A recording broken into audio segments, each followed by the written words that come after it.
So we got One Piece chapter 1181 titled The God and Devil. And I like this title because I've talked about this sort of like, dynamic and perspective on, God versus devil a couple times. And I'm kind of glad they mentioned it in this chapter in the way they do. But anyway, the cover page is a reader request of Carrot singing and walking over pan sharks lined up in the sea by Michi Nakahara. Okay. And pan sharks, I guess they're panda sharks. Okay. And she is going from Ninjin Park. If you don't know what Ninjin is, that's a carrot. So Carrot Park. Carrot walking from Carrot Park back to the island of Zoe on the back of Zanisha, right? She's walking on sharks. Anyway, so the chapter starts up where the last one left off, and Loki is talking shit to Imu again, and they have a short discussion about, you killed my father, and Imu's response is, I'm the one who suffered the most from that. Okay. He goes on to explain that the power of Omen is his military might, and this is what he uses to fight people. So their fight goes on, right? And he's talking about how Omen is a power that all people have within them. Okay. And it's, I guess, supposed to be something that kind of reflects hockey. It might not be exactly hockey, but it definitely is similar or not too dissimilar, right? So off the bat, we're getting this introduction of maybe not an entirely new power system, but with this dark form of hockey that he uses, it could be like literally another form of hockey. This internal power that humans have inside of them. This reminds me of the mural. Okay, because back then I assumed the picture in the mural, and I wish I had the representation right here, but the far right picture, the first world, when they showed the people coming up out of the ground holding these balls of light, I was assuming that people might have either been using their own internal power, similar to how Big Mom was taking the souls from people to grant herself power in exchange for them living or, being under her servitude, right? So back in the day, people might have been using their own internal power for this exchange, their own soul, their own hockey, or they've been granted this back then, whatever power it is, because I think this internal energy system, like I said already, it's linked to hockey. If this is not a mutation or a completely different type of hockey, right? Because hockey was always a neutral thing. We all knew that every living thing had it inside of them. Every living thing, it exists within them. And it's also tied to your emotions and everything else that's kind of intangible that makes you, right? Then on the other hand, there could be a corrupted form of hockey. If somebody is such an evil person and the hockey's coming from like this deep hatred or something like that, who's to say that this couldn't be that visual representation of a corrupted form of hockey? Well, then, the question would kind of come up into play. How come nobody else has ever had corrupted hockey before? Well, hopefully we'll get that explained. All right. But Imu is using his Omen, his military might, to not only become giant, but he's making a bunch of different weapons, and he's turning the flames into a solid object for the most part, right? He's able to clash with Loki's hammer. Then we see Mihawk use a blade that looks almost identical to Yoru. The blade of judgment. He calls it Nemesis, okay? And Yoru, that's, Mihawk's blade, so just remember that. But this looks a lot like Yoru, and he stabbed Loki with it. And I'm sure, we all know, we've all had the idea in our heads about Mihawk being related to Imu. Even before we saw Imu's true form, the form we're looking at now, when we first saw Imu as a shrouded, cloaked figure with only red eyes, I think this idea popped up in a lot of people's heads because his eyes in that form, the red eyes, looked just like Mihawk's, okay? So this whole time, we know that, the speculation and all the theories that we've had, this could be the most solid confirmation that Mihawk is linked to the Nerona family than anything else, okay? The fact that he just summoned a sword that looks just like his, that almost looks like some Mihawk stuff, okay? And We know that the name Dracul is the son of the devil, or, son of Dracula, is very fitting for Mihawk, especially now that we know that Imu was basically a devil, right? So he might not be directly Imu's son. He could also be a descendant of his, or simply just a member of the Nerona clan. But then also, when you think of stuff like that, another question pops up. Where are the other Nerona clan members? How come we've only seen, Imu and Mihawk? Maybe Zunisha was one of them, and they turned him into an elephant as a curse. Made him just walk around the lands forever to suffer with like a different form of immortality, because elephants live for a long time. What if he was another Nerona clan member who got cursed to just walk around the sea forever and not stop walking, right? But anyway, Imu goes on to carry the conversation with Loki, talking about how the nature of man is, they thrive and seek for power, and they crave for power. And he speaks of the different, obviously we already seen it, right? So this is another slight reiteration of the Dome Reverse and the contract, the Mark of the Abyss that we've been seeing. So he goes on to say that when power is so lusted after, or is too easily gained, corruption takes place. You get corrupted. Choosing servitude out of self-interest, that's a covenant. That's what Harold went through. And the envy that seeks to achieve one's goals is the power of the omen. These three things, the power of the omen, the envy that seeks to achieve one's goals. So you need that envy, that strong emotional drive. I guess that's what he's saying is the power of omen. Those three things, the omen, corruption, and the contract, or, whatever what do you say? Covenant, my bad. The covenants, those are domination, the power of domination. So he's speaking of the rules of domination. He referred to the Mark of the Abyss, Dome Reverse, and then this new black flame that we've seen him use. This envy that burns in a physical form, right? So he's talking about the rules of domination, and like he said, it lies within people. So you can maybe, like I was saying earlier, somehow use your own life force in exchange for this power, your haki, right? But does it only have to be through Imu? If Imu's done it long ago, is it just the method? Is the method lost to time? Is it, is this something that you have to know about to do? Or can you end up doing this without knowing about it, right? Because the haki, everybody has haki. You don't have to learn about it to have it, but you have to learn about it to use it. So obviously, if this dark power is within people, you probably just have to know that this sort of realm exists, that you can exchange your life force to whoever. I don't know, maybe you close your eyes and the devil starts speaking to you in your head. Who did Imu exchange his power with? Okay, because this is definitely something I've talked about in the previous video too, because I said Imu might be from the moon, honestly. He looks like a Lunarian. Lunarians have their names, the Lunarian, for a reason. And we know people existed on the moon at one point in time. Why would Imu, I feel like Imu could be definitely from that deeper Lunarian, the land and the realm of the gods connection. But that's a side note. My main point right here with talking about this power of domination, it lying within other people. Does this also go back to the mural when they spoke about the people gained power and became gods themselves? They gained power, the power of gods, and all that mention of the forest devil the forest god letting the devils run free. Did he release Imu out into the world? Did he release the powers? Is it not just referring to devil fruits? Who knows? That's speculation. I just couldn't help but think how many different possible ways this could go. With Imu talking about the power of domination. And if it's the power of domination, then the opposite has to exist, right? It has to. It has to exist, the extreme opposite. The power of freedom, right?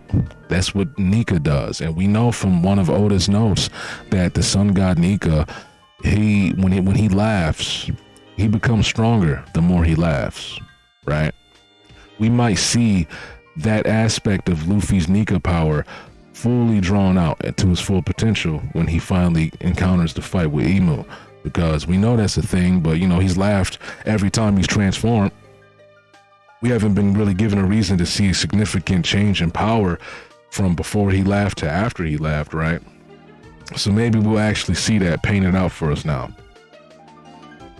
But yeah, like I was saying, Imu probably, I said this before too, Imu could have possibly made a covenant or a contract back in the day, but who would he have made it with? Some sort of higher being? I don't know, maybe you can make this covenant to yourself, right? Maybe the world just hears you. You speak this covenant and trade your soul to the ether, to the wind. You give your soul into the wind, and you make this contract with yourself. You forsake your own humanity. Maybe you don't need to speak to somebody else. Maybe there isn't a medium or a middleman that facilitates this type of transformation, right? But I definitely think Imu has one, or he's definitely restricted from being on this land. I said that before. That's why when he came down the first time, he started coughing up blood, almost like the air itself was rejecting him, right? Like his body was rejecting even the air down in this lower realm. So Imu goes on to say again, because Loki questions his power. Your power is God's domination. I think you meant that's a contract with the devil. He said, God, devil, what's the difference? There's no difference between a god or a devil. So that's the perspective. So in his perspective, sun god Nika is a devil. The devil fruits, the powers that were, that give people the power of gods, they've been labeled devil fruits, right? This is I've said this before too. I can't help but say that because I've been trying to wrap my head around these concepts that we've been getting slowly thrown at us, and I feel like we're getting closer and closer to the answers. And it's obviously we're gonna need the direct reason for devil fruits and the dynamic between Imu and Nika. That's gonna be what gives us the answers about what the will of D really means, what the D means, why the devil fruits are called devil fruits if some of them grant you the power of a god, right? I was saying this before, like it's a whole dynamic in Vegapunk. Even we know that Vegapunk is not extremely morally questionable. He's done morally questionable things, but we know that he's not like an evil or bad person. And he's even said, after learning the whole history of the Void Century, which probably includes the things that Imu has done back then, around when he was around during Joy Boy's time. Vegapunk even said that it's not his place to decide who's wrong or right, who's good or bad. Because from what he's seen, there is no really good or bad in this history. So maybe Imu really wasn't such a dictator level oppressor, right? Maybe he was just trying to keep order and keep things in order. And he discovered this power, and he started trying to go crazy with it. He wanted to make people immortal. He wanted to make them indebted to him. He wanted the praise for being the one who made this new world. Maybe, I don't know. Joy Boy could have been somebody who wanted freedom. Like I said earlier, the freedom that he grants people doesn't necessarily mean that it's going to be a good thing for all people. If you enter a society that's kind of structured and people are living fine, they're living safe, they're protected by the government, they're getting fed food, they don't have to worry about the outside world. And if in some way you see that oppression as a bad thing and you want the freedom, well, now you're essentially putting these people in danger and risk, because now they have to fend for their own. They have to fend for themselves. They're susceptible to the outside world being a threat to them once again. That's what true freedom is. It comes with the level of fear and scariness to it, because there's no rules anymore. There's no cage around you. I don't know if any of you've seen Attack on Titan, but spoiler alert, the whole idea of being free is exactly what I'm talking about here. The same way. Okay, wait, no, I'm about to mention two different examples, right? Let me get the Attack on Titan example out the way first. The girl who was the first Titan, she was a slave, trapped in a cage, and all that sort of stuff.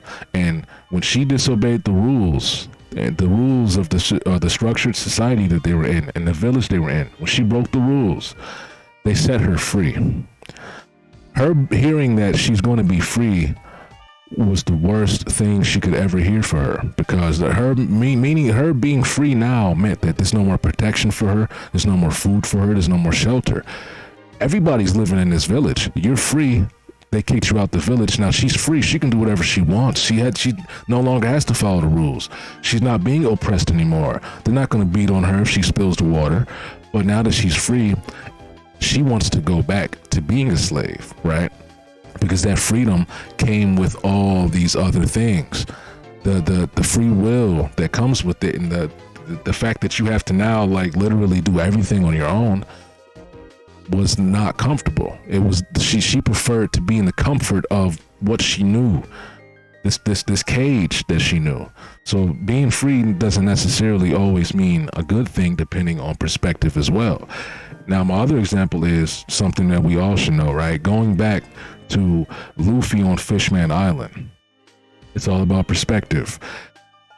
They said that Luffy's going to destroy Fishman Island, and they feared him because they looked at him as a destroyer, and he is a destroyer, but his destruction granted people freedom.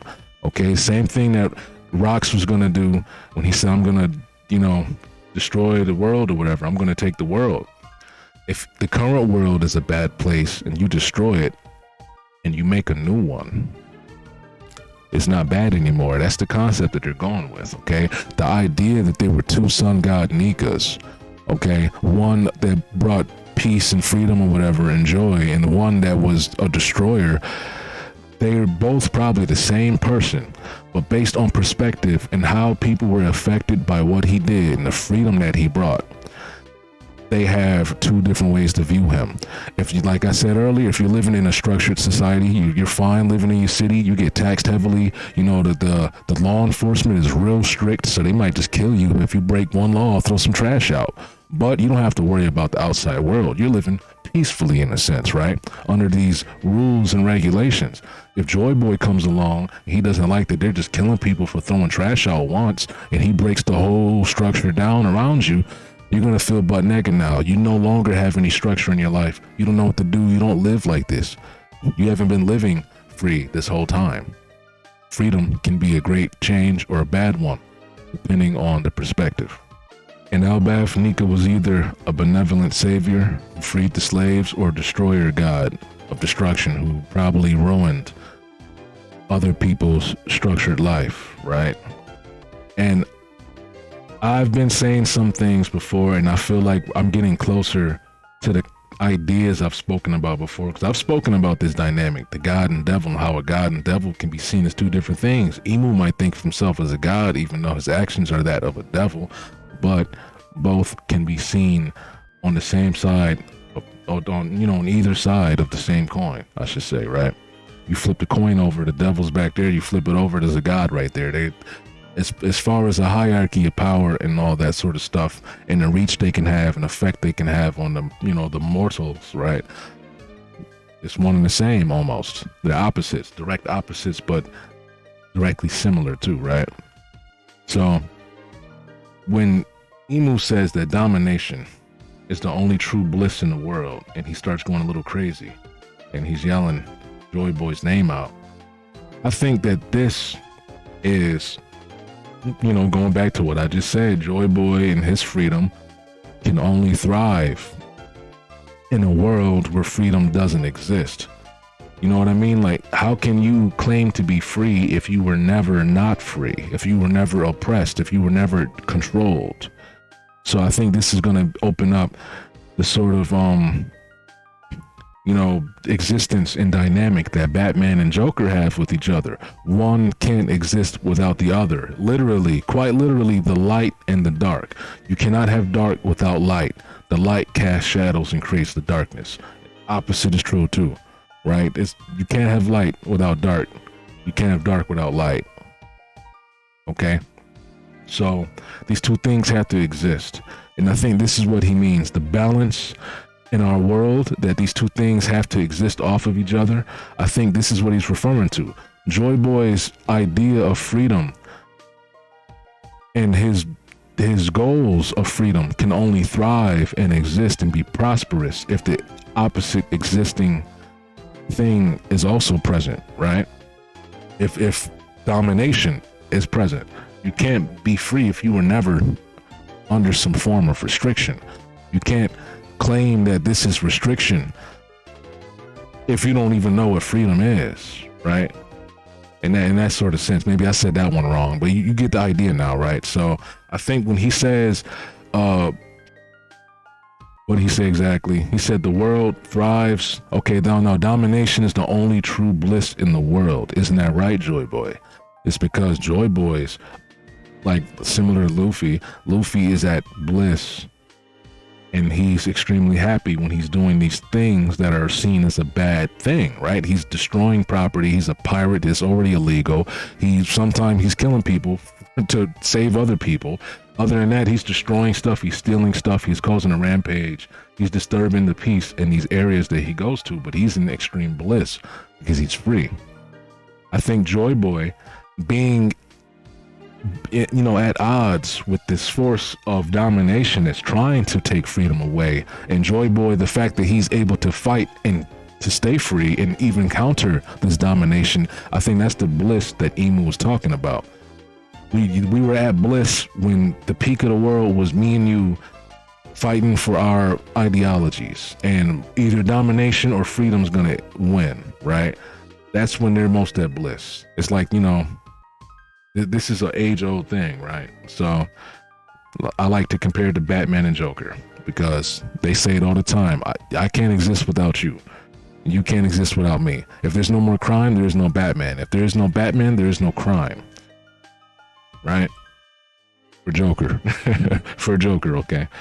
So the last thing I guess I have to say about this chapter is Imu, the thought of Imu being surprised, or not even surprised, but I guess he's kind of surprised, right? At Needhog. It's kind of weird. It's the same. It made me think of when he looked at Dorian Broggy and said what he said to them about, where's the king? Even though we know that Imu himself, and Gunko's body had just appointed them the new king because he told them to kill the previous king, right? Told them to kill Ja Rule. So the question I'm bringing up now is, why does it seem like Imu is being forgetful, or that he is kind of experiencing Needhog again for the first time, right? And I think this kind of goes back to something else I've said before, and I'll keep saying that too. I've said it before because I kind of, if you never heard me say it before, you can go back and find it in a video, or that's just to let you know.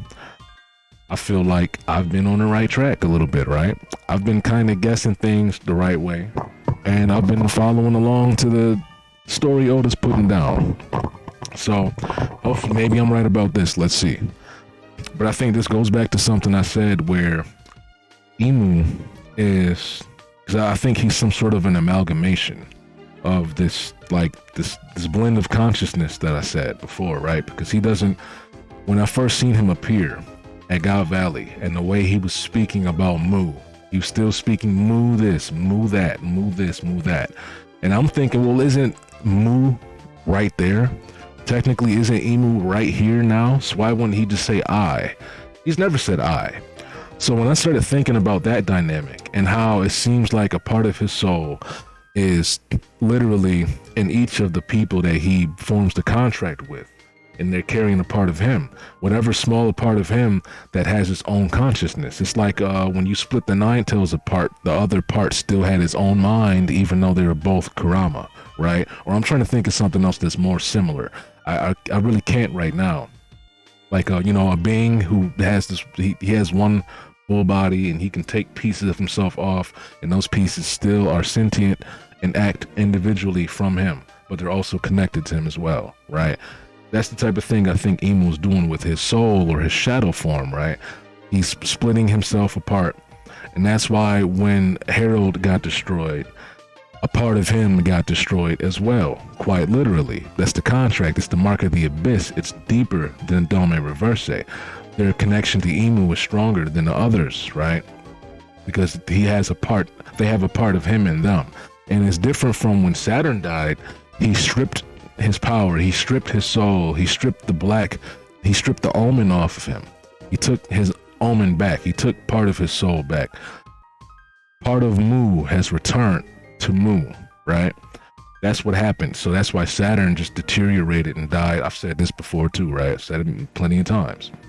So my point is, I think Imu is not a blend of multiple different people's consciousnesses, right? I think it's the simple idea that he himself has been split into so many different people.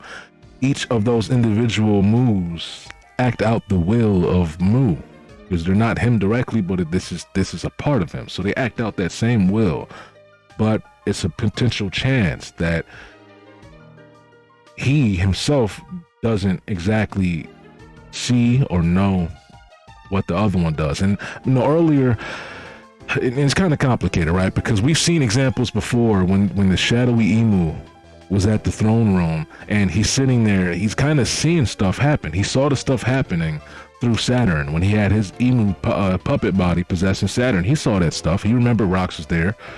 And then also he saw it through he saw things through Gonko before, because we've seen him reacting in the throne room, right? Because Gonko saw it herself. Like Gonko's, possessed Imu with the wings. She saw something happen and it cut back to Imu in the throne room kind of reacting to the thing that he just saw through Gonko's body. So I'm wondering now, how come he is acting like he didn't already get attacked by Needhog, or Needhog didn't already present himself to him and attack him. He tried to Dome Reverse Loki and Luffy. It didn't work. So it's just a confusing thing right here, and I don't really have a solid answer other than the fact that maybe he has, since his consciousness is split, maybe he just overlooked some things. Maybe he wasn't paying attention, right? I don't know. There's no other answer, because we know that he's seen stuff before. He's seen it before. This person, this idea, I can't really call him a concept, but he's not exactly an individual, right? This person, this thing, this collective consciousness of Mu, maybe he's so fragmented that the other ones kind of do have their own experiences to a certain degree. Now, I don't know why it would be so inconsistent, because we've seen, like I've said, we've seen Imu directly react to things that Harold has seen before he took control of Harold. Because when he dominated Harold entirely, he wasn't possessing him like he possessed Gonko. No. Harold got corrupted.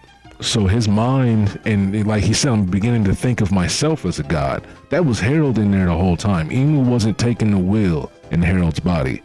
He did that for Gonko. He didn't do that for Rox either. He just corrupted him and let Rox run free. He corrupted Harold, let Harold run free with the last orders that he gave him in his mind. When it comes to Gonko, Imu was directly possessing Gonko. So I really do wonder why all of a sudden now he doesn't remember Dorian Broggy was supposed to be the new king. And of course, perhaps maybe he was just asking them, like, okay, what happened to you two? The red ogre and blue ogre that I just appointed, right? What happened to the demon Dorian Broggy I made? Maybe that's what he was thinking. Maybe with Loki, he was just surprised here because he's taking the attack directly this time. It wasn't his body. He didn't have any fear, any emotion, any care about getting hurt while he was in Gonko's body. Maybe now that it's not Gonko's body and this is his true vessel, he's more responsive and, it's kind of feeling like nostalgic, because he actually just got hit by an attack that he's been physically hit with before, right? So maybe he's not forgetful. Maybe it has nothing to do with his multiple consciousness fragments, right? Maybe he simply is feeling nostalgic because he got hit with something that he hasn't felt in a long time. So with Needhog, maybe it was just simply nostalgia, like, oh, you really are back. Like, he's just reconfirming it himself physically. You've seen it on camera, aka through Gonko's eyes. Now you've seen it for yourself. You're like, okay, he's back. I can feel this, right? He didn't have to say that for Joy Boy, because he felt Joy Boy's hockey across the continent, right? But this one, he had to really confirm it and feel it with his bones. And maybe the Dorian Broggy situation, he simply was just making sure or reconfirming that, okay, the dominion is over. The domination is lifted. The kings are not here, right? But to be fair, he did say, where is your king? Where is the king, right? But anyway, I think that's it for me. I think I said or talked about everything I need to talk about. Oh, one more thing, right? This hand sign that Imu does with the OK fingers. Correct me if I'm wrong, but Luffy did that before too, right?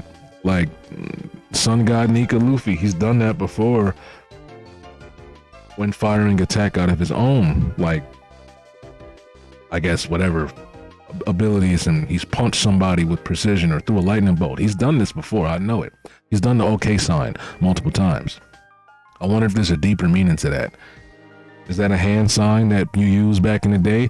If Nika Luffy pulls back up and does it again, he uses the hand sign to fight him? That'd be something crazy, you know? That'd be pretty good, actually. Because it would deepen the connection and the parallel between Imu and Nika's power. Because, one more thing, let me say this and I'll close the video out. I've said this before as well. Imu, and we're seeing more signs of it now because Imu was just creating things out of the black flames and using them. I said this when he was in Gunko's body and he summoned a book and that summoned a gun, right? He's creating things with imagination or out of nothing. He's creating different pieces of matter, different materials out of nothing. Or from something, right? Because Luffy took a tree and turned it into this, or he took a piece of hair, turned it into that. So he's transforming things or just creating things out of nothing. Similar to what Nika was doing. And Oda has already said that Luffy doing all this stuff and him using Gear 5th is him opening the door or awakening to the Nika fantasy. It's just the gateway to the Nika fantasy. Whatever that means. It's just the idea of Nika, right? Because, you know, I'm not opposed to the fact or the thought that Nika could have still just been an idea, right? It couldn't have just been a person. The first person to inherit the Nika Devil Fruit could have been a person who believed that Nika existed. I'm well aware of that. I still think I'm leaning toward Nika actually being a physical person, though. That, you know, the legends were made of him and people only knew about him from legend. But I 100% agree that Nika could have just been an idea that only came into reality through the power of the Devil Fruit manifesting, giving people the Nika properties and, you know, vestige and all that sort of stuff, right? But yeah, I think that's really it for me. If I think anything else to add, I'll put it in the comments down below. This is the most expressive we've seen a villain, a stoic looking villain, like so soon, and I like it. But even if he's not angry, I don't even think he was angry here. This is like a crazed excitement. Like, maybe there's some anger too, honestly. He's got hockey leaking out of him. But anyway, I said this multiple times. I'm done with the video. Let me actually end it here, okay? Imu's design has to be linked to Oni, okay? If he says I'm part of the Oni race, and then we find out all those people in Onigashima are Onis, or maybe they're not. Maybe they're wearing fake horns, like how the Skypians were using fake wings, right? Maybe they had fake horns in their head to mirror the opposite race, right? The race that Imu is. Who knows? I think I'm done. Luffy's gonna get strong, okay? He's probably gonna do something we never seen him do before. I believe that, okay? Believe it. But I'm out.